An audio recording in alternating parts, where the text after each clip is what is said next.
Assalomu alaykum Zafar aka. Alaykum assalom. Ke Abdulloh. Salomatmisiz? Rahmat. Nima gap? Qanday aytishga ham hayronman. Zafar aka, bu oygi to'lovni imkon bo'lsa keyingi oyda qo'shib to'lasam bo'ladimi deb kelgan edim. Uka, sen bilan nimaga kelishdik? Bugundan qolmasin dedimi? Ochig'i, bu oy imkonim bo'lmay qoldi. Biroz qiynalib qoldim.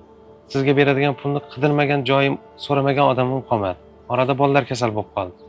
Bu yoq ro'zg'or, narxlar qimmatlagan. Shunga biroz yordam bersangiz. Menga qara. Erkak kishida lavz bo'lish kerak. 3 kundan beri shu gapni aytasan. Odam o'zi bunday harakat qilish kerak-da. Aka, cho'ntagimda turib yo o'zimda bo'lib bermay yurganim yo'q-ku. Vaziyatni tushuntiryapman xolos. Bo'ldi.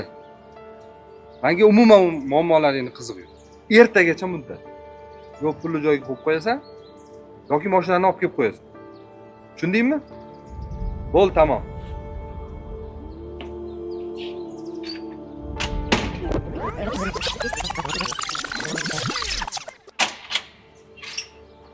Assalomu alaykum Zafar aka. Alaykum assalom. Ke Abdulloh. Salomatmisiz? Rahmat. Nima gap? Zafar aka, bu oygi to'lovni imkon bo'lsa keyingi oyda qo'shib to'lasam bo'ladimi deb kelgan edim. Nimaga tinchlikmi? Ochig'i, bu oy imkonim bo'lmay qoldi. Biroz qiynalib qoldim. Bu yoq ro'zg'or, narxlar qimmatlagan. Shunga biroz yordam bersangiz. Mayli. Keyingi oy berarsan.